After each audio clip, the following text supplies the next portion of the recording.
We begin with Michael Olson's third law of the food chain. Cheap food isn't. If this law is true, we simply must ask, where can one find best value for one's food dollar?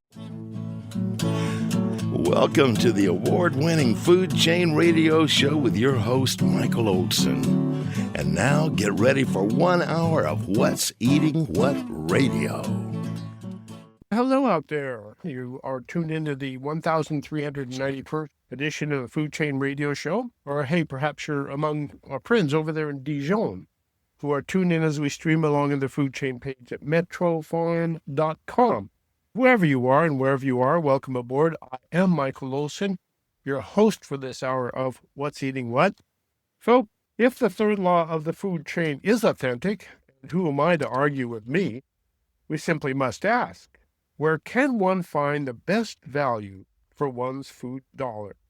Well, who better to ask than warfighter, now businessman, Patrick Montgomery, who is the CEO and founder of KC Cattle Company and Valor Provisions Cooperative. Patrick, welcome to the food chain. Michael, thank you for having me on. First of all, thank you for your service.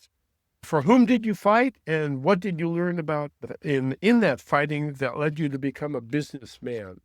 I was in the 1st Ranger Battalion down in Savannah, Georgia, a member of the 75th Ranger Regiment. We were hot and heavy in Afghanistan when I was in. Feels like yesterday, but that was coming up on 12 years ago. It's funny how I don't feel like I'm 12 years older, but somehow that magically happened. Yes, how it may be a business owner. I'm not one of those guys that had a master plan. I always wanted to be a warfighter. I didn't really think much past that future. I thought that's what I'd do for my working career, and it didn't end up being that way. And since exiting, it's been a journey. I'm not one of these incredibly intelligent entrepreneurs that started with a huge business plan and a lot of VC or angel investor dollars. I just didn't want to sit behind a desk, and it's led me to this new fight, which is exactly what you're talking about. Bringing knowledge and power to the consumer about food, and it turns out it's a bigger fight than the one I was in before. Well, you have a much bigger enemy, I think. It gets right down to it, and it's an enemy with a lot of money and a lot of power. Well, again, thank you for your service. We are all appreciative of those who serve. So KC Cattle Company and Valor Provisions Co-op. So you started a cattle company in KC, which of course is Kansas City, which of course is the barbecue capital of the universe. So isn't starting a cattle company in your Kansas City a bit like Coles to Newcastle? It would be if it wasn't like you. When we started that, we were one of maybe 4 online that were shipping throughout the entirety of the country. It was still kind of a novel product. Definitely has caught fire since then, and it's kind of cool. We're part of the original squad that was really kind of slinging Wagyu beef online, and it's become a lot more since then. And it's been a fight. 10% of United States farms have shut down since 22, and that number will continue to go up unless something changes drastically. So, why didn't you go with the Kansas City market, a local market? Well, we started out literally slinging strip steak, ribeyes, whatever it was, out of the back of a pickup truck here in Kansas City, and we were serving maybe 10 or 15 restaurants local. But restaurants in itself is a really tough business to run profitably. And I, maybe a year into the business, identified that the market in Kansas City wasn't matching it perfectly. And I saw there to be an opportunity online. And so that's what we did. It's funny when I talk to other perishable shippers, and they had fancy testing facilities where they tested packages and how it would perform. We had a heater in our bathroom here in our office. And I think it's up to about 90 degrees, and we'd throw a package in there with dry ice and gel packs packed this way and then that way, and see which one performed better. And that's where the special operations side kicks in, because you just figure out how to get the job done with the assets you have at hand. You have a wonderful story about getting discovered with your hot dogs. We do. When we launched the e-com side, PR was the only marketing dollars we were spending, and we had a cool story. There's not a lot of first generation farmers out there, and people were interested in that side of it. They were interested in the war fighting that I did previous and how I came to the idea of Casey Cattle Company. But what it ended up being our tipping point was creating an all Wagyu beef hot dog. The Food and Wine then deemed the world's best hot dog in a viral article where we went from shipping 20 orders a week to having 12,000 roll in a 12-hour time period. It was pretty stressful. It was definitely pretty stressful, but you put a plan together, you get to work, put your head down. 8 weeks later, I looked up and, we'd hired a bunch of people and we'd shipped 12,000 orders and, we could gain a customer base that loved our mission. How did you do in the COVID years?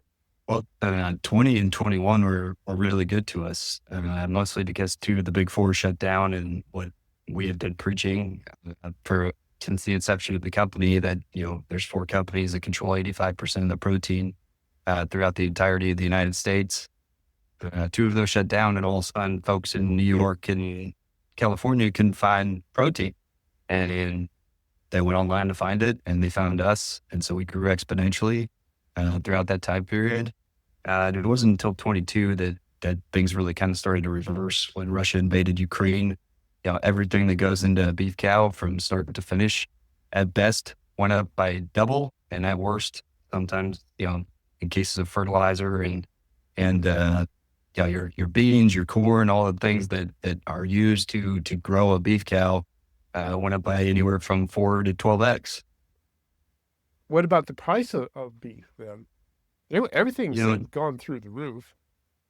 Yeah, people mention that. That the biggest reason, this is tough to dig into the data, but because the USDA skews it pretty hard. But when you kind of dig through the white noise there, the big reason for that is there's not a lot of beef cattle inventory left in the United States. Your generational ranches are shutting down because the economics don't make sense anymore.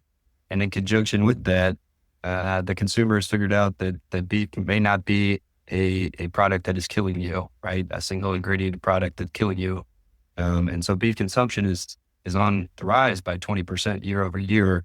And those two combined have resulted in the highest beef prices we've ever seen in this country. So you made another leap. Tell us about Valor Provisions. Well, if I'm being honest with you, Michael, it came out of desperation. I'd almost consider it. I considered it a rock bottom. I was driving down to a ranger buddy's place in Texas, and we'd been through the ringer. And if I'm being honest, I had no idea how we were going to make it through the next month on paying our bills. And on that drive back, I just found myself angry, would be the best way to put it. I don't think there's 1.2, more than that, 1.4 million Americans that have died for this country, for it to be run by oligopolies at best and duopolies at worst. And we're talking about the big four. Yeah, talking about the big four, but it's not, as you will know, it's not unique to the beef industry. Our entire food industry is controlled by these companies that could care less if they're poisoning you or not. And whether or not the cowboy is not something you can find out west, and it's only something you can find in a history book in 10 years, and that is the direction we're heading. Some of them still exist. I know. There's a few out there. And I want them to continue to exist, and that was the original. How we are not the only ones that are in this fight. I've watched a lot of the friends that I've made in this industry shutter their doors since COVID, and if something didn't change, that's continuing to be the case, and we're going to become one of those statistics. And if I'm good at anything, Michael, it's I'm not always a smart rager, but I'm definitely a strong rager, and I like a good fight. So apparently you're a surviving ranger too. You're still here with us. Maybe a little bit like a cockroach is a spirit animal. I don't know. Well, Valor Provisions is a co-op. It is. So what you're apparently trying to do is to scale up a little by working with other like farmers, like ranchers. Are you a farmer or a rancher? Well, we don't do any row crops, so we'd be considered a ranch here. Okay. I was crazy enough to get into the ranching side. I don't know if I'm crazy enough to get into the row crop side too. Hey, Jay. But yeah, basically the question that formed Valor Provision was how do we not only provide the product to the end consumer at a price point that competes with the grocery store, because the American consumer wants to support the American farm. People are broke right now, and inflation is rampant, and it's not going to get better anytime soon. So how do we provide that price point that competes to your grocery store, but also make sure that we're taking care of the farmer ranch and that they have a future to pass on to the future generations? How do you have a And price point that can sell and provide a margin? Out here in California, we have a very big cooperative, privately owned cooperative called Driscoll's Berries. And what they do is they combine a lot of different berry farmers together and have them do things the way they want them to do things in order to sell their berries under the Driscoll name. And it's worked very well for them. So in your co-op, do you have a specific kind of guidelines as to how to grow the beef? Where I'd say it differs a little bit, Michael, is people they're across a really wide spectrum on what they want for their beef, right? Whether it's a true grass finished animal or Wagyu beef that they know is not just 50%. They know they're not going to just get a choice steak that they could have bought for $18 at Walmart. They want bison, they want commercial beef, they want pasture raised chicken, they want pork, rabbit, all these different proteins. And so it's more so that the USDA has a loophole that exists for just about every single product claim that put on a product in your grocery store. And so for us, it's like, I don't care if you're following the USDA standard. If you say it's a grass-finished cow and I come visit your farm, then that animal better only consume grass or hay. Want to see from the start to cow finish. on the grass, right? Yes. So that's more so the vetting process for us. Is we believe firmly that the way the animal's treated when it's standing on its own 4 or 2 legs determines the quality of the end product that ends up on a consumer's plate.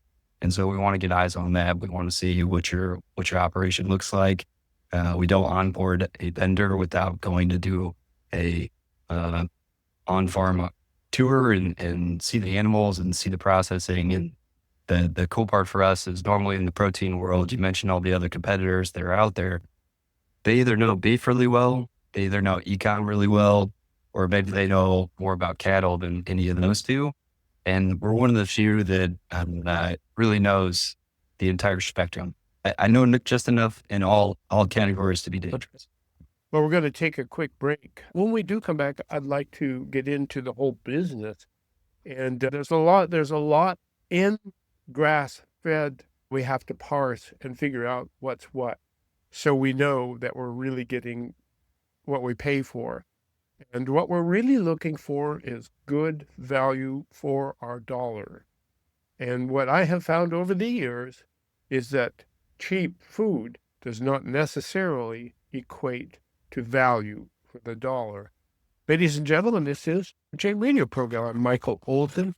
Goodness sakes, this is the 1,391st edition. And we have with us Patrick Montgomery, who's the CEO and founder of KC Cattle Company and Valor Provisions Cooperative. What caught my attention about Patrick was his insistence that grass-fed is the value. So do stay tuned. We will be right back. It's time to get down to business, and here is how. Hello, I'm Alex Peterson from the Santa Cruz Small Business Development Center with an invitation for you to attend our annual Small Business Summit, May 9th at Cabrillo College. During this day-long event with more than 15 breakout sessions, you'll get to meet, greet, and learn from the leaders of our business community and community leaders like Mayor Fred Keeley. Register today at SantaCruzSmallBusinessSummit.com. SantaCruzSmallBusinessSummit.com. Treehouse dispenses not only the finest cannabis products, but information to those who want to know how to use cannabis for maximum benefit. Hello, I'm Jenna. If you would like to know how best to use cannabis, ask your friends and neighbors at Treehouse Dispensary, 3651 Socal Drive. If you're 21 plus with a valid ID, no appointment is necessary and the information is free. Order online at ourtreehouse.io and pick up at our drive-thru. See you soon. Looking for quality video gear at budget-friendly prices? Stop by Community TV's gently used video equipment sale, Saturday, May 3rd at 10 a.m., 325 Soquel Avenue in Santa Cruz. You'll find a wide range of gear including cameras, microphones, lighting kits, tripods, accessories, and more. Perfect for anyone looking to upgrade their setup without breaking the bank. All proceeds help support our community programs. We'll see you there. Hi, folks. I've been tarred and feathered, run over by a lettuce truck, snake bit, stepped on, yelled at, hung out to dry. My truck has noises. Life can't get any worse, but I know I can get one of my things fixed, and that's my roof. I'll call Knox Roofing. I know Knox Roofing's been around longer than my ex-wife. Thanks for listening. Call Knox Roofing. You won't be disappointed. The number to call is 461-0634. Thanks, folks. Some like it hot. Others not. Find your taste at the Vets for Vets Chili Cook-Off Saturday, 11 to 2 at the VFW Post on 7th Avenue in Santa Cruz. All are welcome to enjoy great chilies prepared by veteran teams with live music and games served up by the veterans who served our country. See you at the Vets for Vets Chili Cook-Off Saturday, 11 to 2 at the VFW Post on 7th Avenue in Santa Cruz. Vets eat free. Please continue to hold, and he will answer your call in the order in which you'd like to see. That won't happen at Low Cost Air. When you dial 800-704-1662, a real person answers and helps you find the best airfares foreign and domestic. Your choice. Please continue to hold, and he will... Or a real person. Low Cost Air, 800-704-1662. Low Cost Air, 800-704-1662. Let's go back for more of What's Eating What on the Food Chain with Michael Olson. Welcome back. This is the Food Chain. Michael Olson here. Today we're on the hunt for real value in our food. Not talking about the cheap prices you get from discount supermarket food. I'm talking about food that holds real value for the dollar. And I have a sneaking suspicion that it's not in the cheap food you get at a discount from the supermarket. Beef. No, it's in the works. That's what's coming. Okay. So that's what we were talking about before, but it's in the works. Well, I'd like to start by a quick story. I once had the opportunity to spend some time at Polyface Farm in the Virginia countryside. Joel Salatin runs the pasture-fed animal operation there. He invited me to go out and watch as he cycled his grazing cows from one pasture to the next. And as he took the fence down and the lead steer came running happily from the old pasture, which had been all chewed down, to the new pasture filled with beautiful green grass, I looked at this cow and swear to God, it had a big bleep-eating grin on its face. Now I wonder, do you think there is such a thing as a happy cow, Patrick Montgomery? Yeah, and when you taste a bad steak at the supermarket, you can just about guarantee that wasn't a happy cow. Well, it certainly was a happy cow. So grass-fed, there's a lot of grass-fed's propaganda going around. It seems like when you go to the supermarket now, everything says grass-fed. And I'm thinking, I'm not so sure about that. I have visions of chickens running around in steel mesh floor being grass-fed or something that's just not real. I just don't believe it. I don't believe it's all true. And to find somebody that's really doing grass-fed food, why, that's real food, I think. That's why we're looking at you today, Patrick Montgomery. Do you really grow cows on grass? Yeah, I think it's important to point out some of the things you just said there, starting with, like, can you really trust the grass-fed you buy at your grocery store? I'm not going to say no across the board. But I would argue that unless you're buying from that farmer ranch, probably you shouldn't. It's an $87 billion total addressable market. And anything with that kind of dollar amount um, normally attracts some bad players. So, the USDA standards for a grass-fed, grass-finished beef is, I'm going to break it down simple here. Basically, they're not fed corn, and their confinement has to be a little bit better than what you'd see at a JBS feed yard. Yes. So no, Kind of like what happened to the word organic. Farmers had this great idea, and then they gave, how are we going to protect our word organic? And so I know, let's give it to the federal government. And so they gave it to the federal government, and now you can grow organic food in water. So Yep. that's what happens. It's just the way it works. Which leads me to an important question. Why just 4? Why? There's the big 4 control, 85% of the beef protein? Probably of all of animal protein. I don't know. There's just 4 of them. It's all animal protein. Yeah. 4. Why just 4? Well, it's actually not the first time we found ourselves in this position in American history either. There was an act passed in 1921 called the Meat Packers Trust Act, right? And back then there was 5 players. If you've ever read the book, The Jungle by Upton Sinclair, that book was what led to Congress passing that act.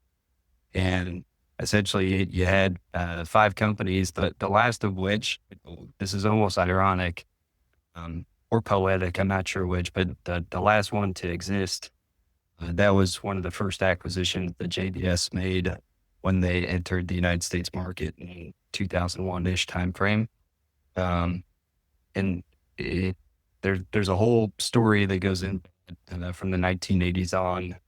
There's actually a really great book to glean some insights on that called Barons. It's all about the different oligopolies that control our food market. Yeah, we had him on Food Chain Radio show. It was. And so yeah, why 4? That, and this is left and right. The guardrails have been taken off the SEC and the DOJ for acquisitions, right? I believe in a free market, but when you have a consolidation like what we've seen in the last 40 years, we no longer have a free market for the consumer. Your farmer or rancher can't go to your local grain co-op and fetch the best price for whatever crop they grew because they're all owned by the same company. Kind of like trying to compete with China, where they own all the factories and they have all the money. China owns our largest pork producer. They own our second largest seed producer, Syngenta. They are they own one of our bigger, well, at least all the manufacturing for one of our largest ag chemical companies. Is all of that is produced in China. Foods. Yep. And then you have JBS and the second largest for the beef production side. They're both headquartered out of Brazil. And so you got to ask yourself, like, and do these other countries really care about what happens to the American farm? And on top of that, a lot of this was done in the name of environmental impact that American ranchers and farmers were having in the United States. Well, arguably, or we are now having a much larger environmental impact because we've exported that to countries that are less regulated. And so, sometimes common practice in this country often covers up common sense. So in essence, we ended up with 4 big corporations controlling 85% of beef, and they did it using... That's all protein. That's pork, chicken, everything, all of it. And they did it with the same, I guess, financial mechanisms that they did everything else. So the whole world is controlled by fewer and fewer corporations that get bigger and bigger and bigger. I've often remarked and wrote a book about this. I see agriculture growing in 2 directions, very, very big and very, very small. And I think you're one of them who are pursuing the smaller direction because you're doing very limited production of very high quality products. Now, when you buy the commodities in the commodity world, like Smithfield Food and the biggies, those who grow the least for the most win. But when you're growing specialty crops and selling it directly to people, that rule does not necessarily apply, especially when people are educated. Your thoughts? Well, I think it's really important. I agree with you because, people love to throw darts at why farmers and ranchers do certain things that they think may be unhealthy. But you also have to keep in mind that, we're the only species that's held the exponential growth rate that we have, essentially since the Industrial Revolution. There's 7-8 billion people on planet Earth. And in order to feed those, if we were doing that, the same farming practices we were doing 100 years ago, today, you'd see a large portion of the world starve. So there is a counter argument to this, and where I've always said is, there's a happy medium, just like most of the arguments we make in America. It's probably not the far right extreme or the far left extreme. It's probably somewhere in the middle, left or right, that makes a whole lot of sense to feed the world's population. And we have to be smart about the way we do things. And if we want to have a planet Earth that is happy inhabiting our population, we have to take care of her. And I would argue that American farms and ranches do the best job at that. But we do need a free market to be able to thrive. And it's pretty rare to see anything other than corn and soybeans raised in row crop throughout the Midwest. And you ask yourself why. There's a whole lot of reasons for that, and I'm not sure if it should be that way. So, well, that leads us to how do those big four make their meat cheap? Corn and soybeans, right? Corn and soybeans that are heavily subsidized by the United States that we then export to other countries that have better economics for raising beef cattle, Australia, Mexico, Brazil, and even Canada, New Zealand are some of the big ones there. And they have cheaper land prices, they have cheaper labor prices, they're less regulated when it comes to, hey, I want to put a feed yard here. I don't have to go get 15 permits and talk to 12 different government agencies that just start chopping down trees. And cool. It doesn't matter if it's in the Amazon rainforest or not. So that's kind of the sad part that Americans don't think about when they're like, that would probably be our recent history, is that we've exported all of our dirty industries to China and elsewhere, and then think well of ourselves because we got rid of pollution. But we haven't gotten rid of the pollution. It's still there. It's just elsewhere. And that increases our costs of production and reduces their costs. So there we're stuck in that rotation. And is it possible to get out? Well, you're trying to find a way. And the way to do that is to sell directly to people who are looking for real food and real value in their food. How do you feed cattle grass? Yeah. And so I want to make a segue here. We raise Wagyu on this property, right? So Okay. Wagyu, people care about marbling, and we hammer the grain. We feed them a lot like the traditional Japanese Wagyu would have been fed, which is a high caloric diet. We want to see marbling at the end. So if you're talking grass finished, that's where we go and look for the person that is their specialty and that is what they're doing. And we go tour that person's facility and make sure it's not just the USDA regulations for grass-fed, grass-finished beef, that they are going above and beyond that to do that. And when you ask, how do you do that? Well, one, a couple things people don't think through. Grass doesn't grow in most states during the winter, right? So you have to feed some type of hay. For example. What's that? Montana, for example. Montana or here in Missouri, we definitely did from September. Well, depends on the winter, but somewhere between September and November, there's not enough grass that grows because it's dormant to feed the cows. So you have to bring in hay. Not all grass is created equal. Here in Missouri, a lot of what we grow is fescue. And so I'll tell you right now, a cow that is raised from start to finish on fescue, this is what your beautiful Midwest lawns are, created with, and it is not it tastes it tastes a little better than an antelope. Let's put it that way at the finish, because you are what you eat. And so, you have to you have to go to a climate that has for this, you're thinking Montana, you're thinking Washington State, even down in the Southeast, like the Carolinas and places like that can do really well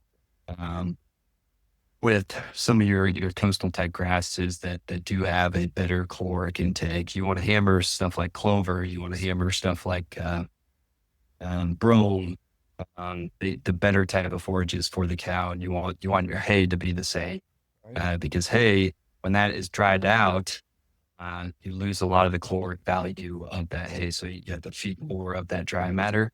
And then on top of that, you can also do what's called silage, which is essentially fermented hay. The Plains Indians have a name for the grass that grew up around Custer's last stand. They called it the greasy grass. And I always thought, boy, I'll bet the buffalo from the greasy grass must have tasted really good. And You better believe it. Then so you have two different products. You have Wagyu and you have grass-fed, correct? Am I on the right track there? So it's our Wagyu are raised on grass, right? But we also hammer the corn. We believe in a variety, just like because most that's folks what do. people So are looking for. they get a lot of distiller grains and things like that. People, when they buy a Wagyu $80 steak, they want to see that thing look like a Wagyu steak, and you can't do that with grass. And so if you're buying a steak that's well marbled, you might want to ask yourself some questions there. Okay. It's all Paying for that marbling, the intramuscular fat. You want to see a Kobe looking steak. Right. Okay, and then the grass, it looks like a regular steak. Yeah, it'll look like a regular steak. One important thing to note is if an animal is eating a lot of grass, there's something called the world will correct me if I get this wrong, but I'm pretty sure it's beta carotene, right? That's a nutritional component of grass that we're not capable of converting to energy, but cows are, with their compartmentalized stomachs. Their greatest gift. And that beta carotene will actually change the color of that fat. So if you're eating a true grass finished steak and you're seeing a nice white fat cap to it, you should probably also be asking some questions. There should be a yellow tinge to the actual fat. Okay. Well, Same thing as carrots. Yeah, go. And when we come back, we're going to take a quick break here. But you can earn a substantial income by farming for the city. All you need to do is take your crop to market and win the competition for the consumer dollars. There is a well-proven strategy for winning this competition. You will find it embedded in Metro Farm, the guide to growing in or near the city for the city. Port Ideas, Greg Williams. There's a tremendous amount of useful information in Metro Farm for farming in or near the city.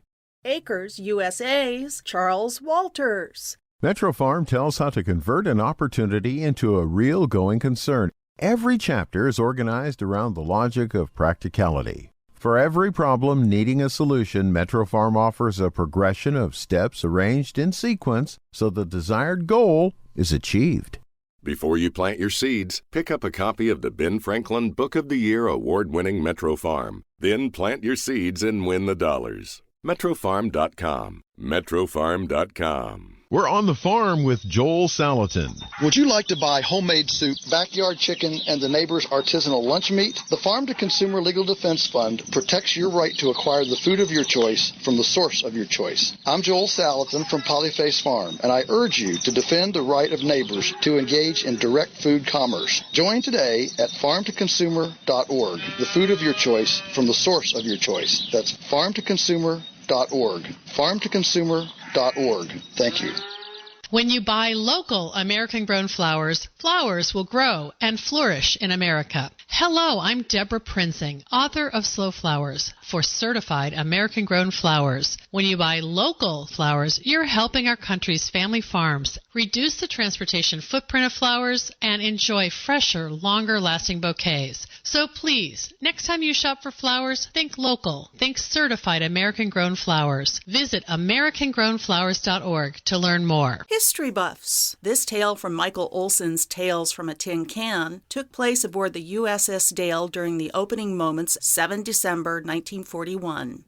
As we left our berth and got underway, the deck force was still engaged in getting ready for combat. Fuller had the job of clearing the deck of all the wooden objects that had collected in port, so Fuller was making his way aft, just tossing stuff like a madman, when he came to the ice cream freeze. Before he could toss it over the side, one of the guys said, "Hey, wait a minute!"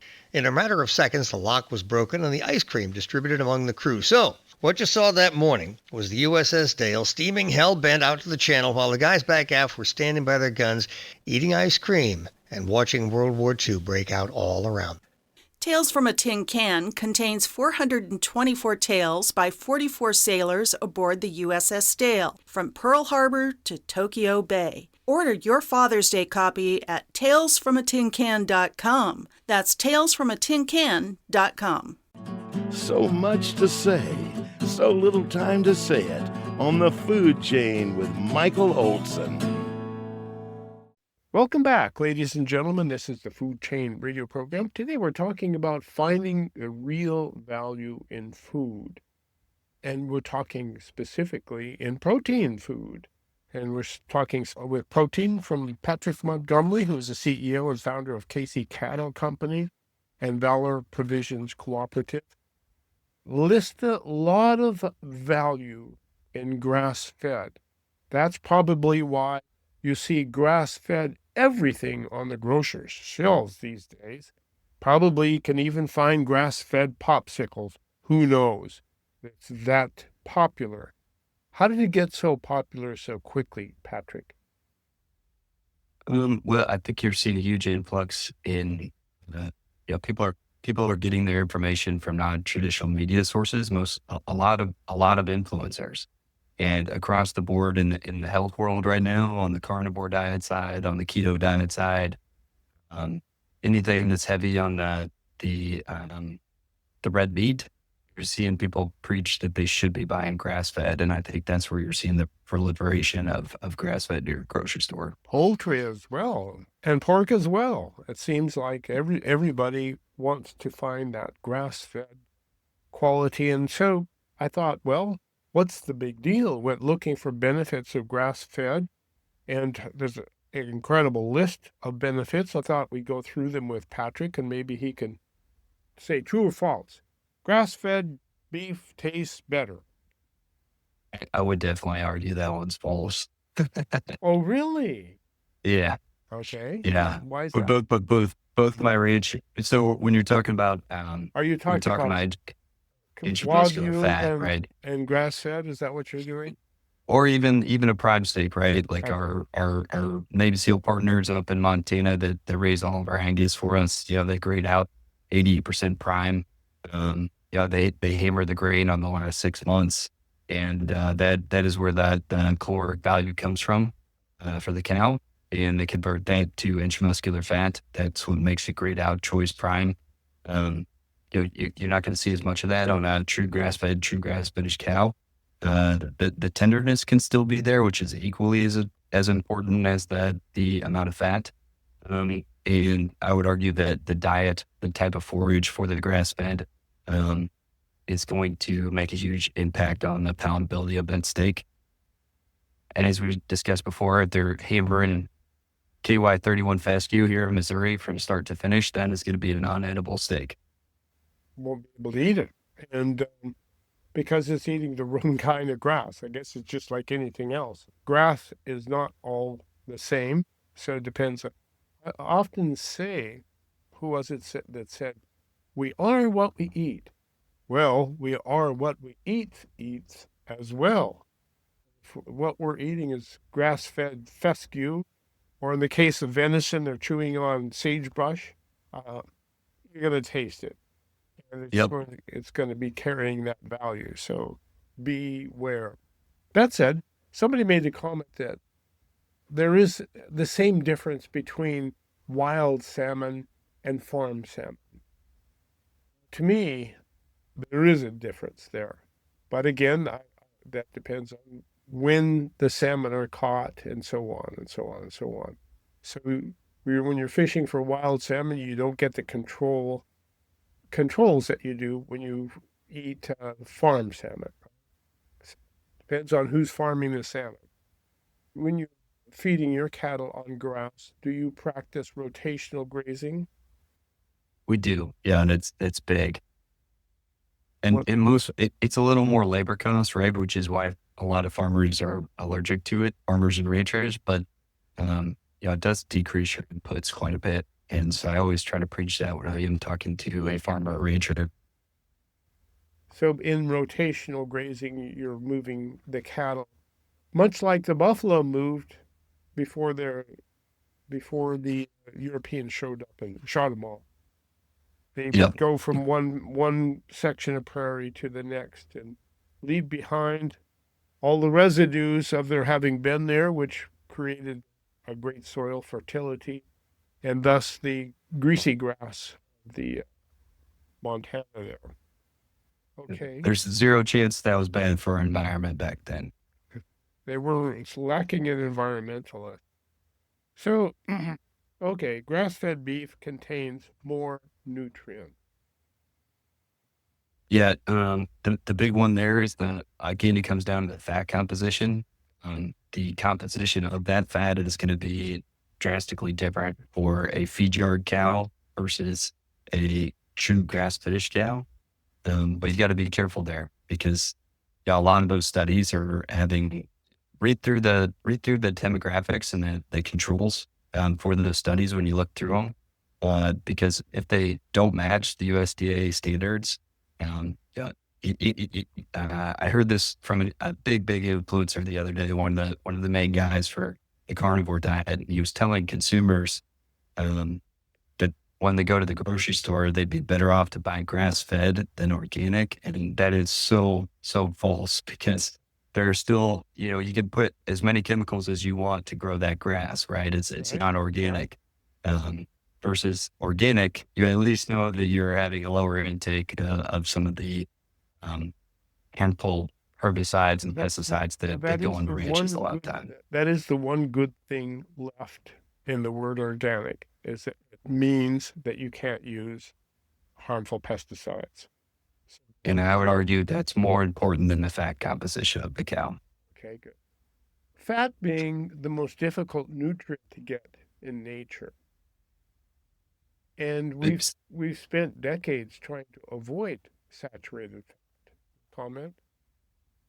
I think I don't want to comment on in a pro and you shouldn't listen to me. I sell beef. I tell people this, they got to start thinking, right? And so when if I'm sitting here, I'm like, yeah, eat as much saturated fat as possible. Well, I sell beef for a living. So should you trust me if I say that? Probably not.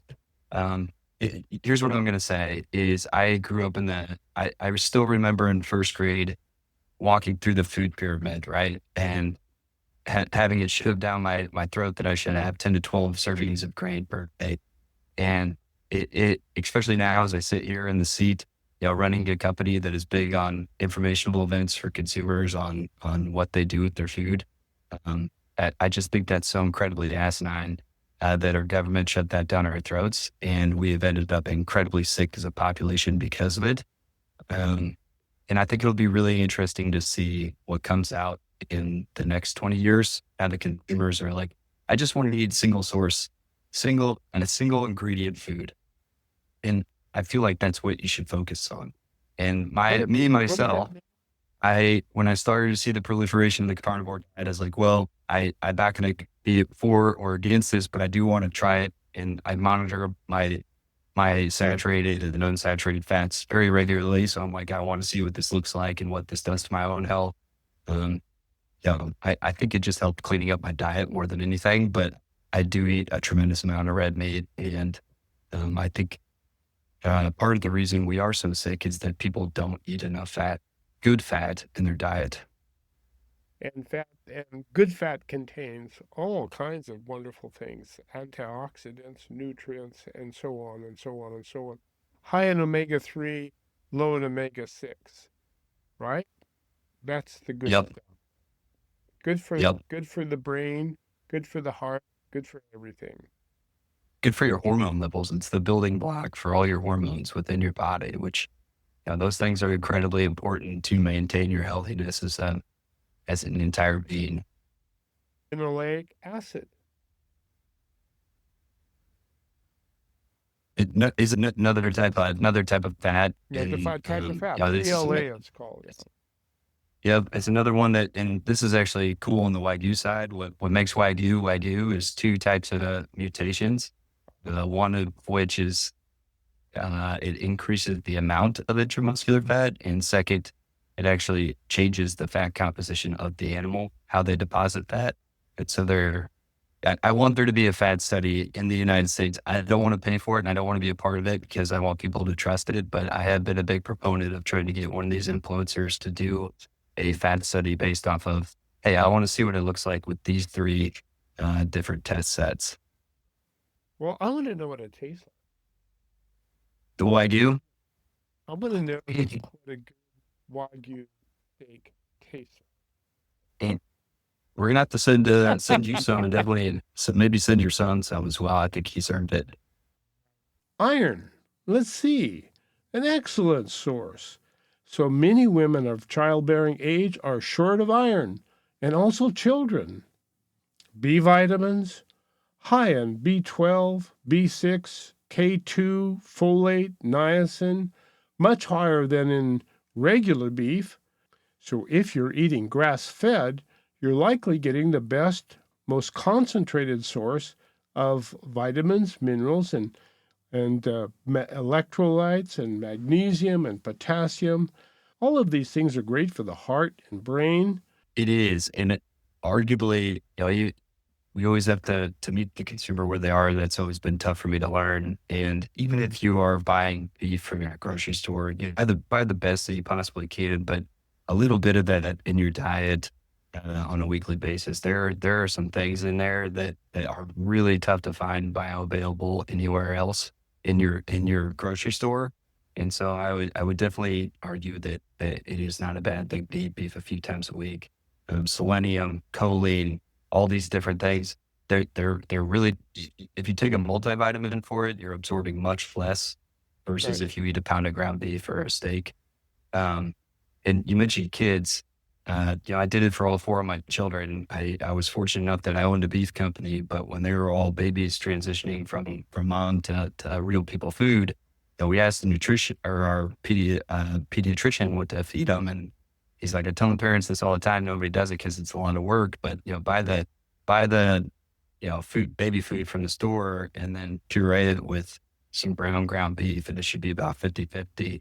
And the benefit for kids there is tremendous because we are robbing them of nutrients that they desperately, especially the fat, because they need that for the brain development and their skeletal system. Yes, it is that is sugar and carbs, and they need that for energy, but they equally need that protein and that fat and the iron and the choline and the selenium and the B vitamins. It has a tremendous effect on children. So there you have it.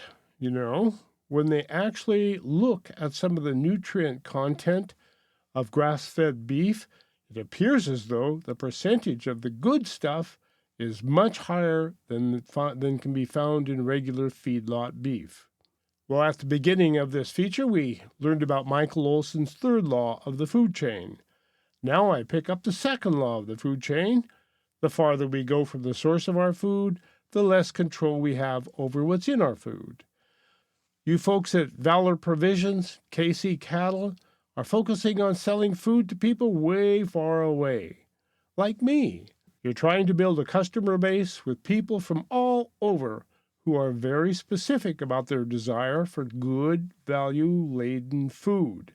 I always suggest that you gotta find food with its farmer's face on it to be certain to get that kind of quality.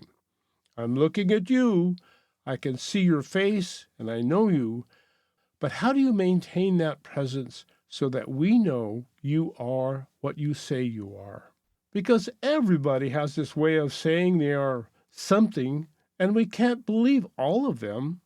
How do we keep focused on Patrick Montgomery and others like you who are doing God's work by producing really value-laden food? I would argue if you can find that farmer, you should do that before you order from us.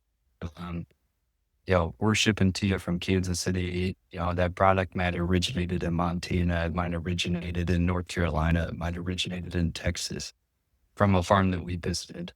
But that's not the mission of Valor Provisions, is just to have you be a customer and for us to exponentially grow. The mission is to save the farm. And so if you have that farmer close to you, do that. Where's a good place? People are always like, man, I live in the city. Like, come on, be realistic here.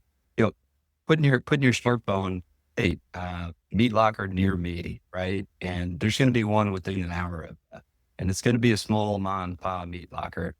And that place is going to survive by working with their local farm. And, that's a place you could probably buy from. You want it, they're not all created equal. There's a chance they buy from the big four. But you can at least start there or call them and say, hey, do you have a farmer that you work with that does this, that's close? And that's a good place to start. What Valor Provisions is exactly what you're saying. Convenience and health don't go together, right? When you're at a gas station, you're picking the least of the most poisonous things there to feed your body, because you have to eat. And a guy like me, I'm on the road all the time. I'm talking all the time. I live a busy life. So I have to have guardrails that make sense. If you're a busy person and you just want beef to show up at your doorstep that competes with your grocery store pricing. One thing we do know, when we shop at Valor Provisions for our protein, we're going to get protein from those who served our country. And thank you for your service, Patrick Montgomery. And we look forward to getting a taste of that Wagyu beef of yours. Thank you for tuning in, everybody. Remember Michael Olson's third law of the food chain: cheap food isn't.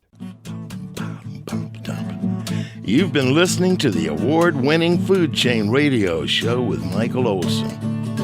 And if your friends missed the show, tell them to log on the Food Chain page at metrofarm.com for a listen. Now go out and find some food with its farmer's face on it and live.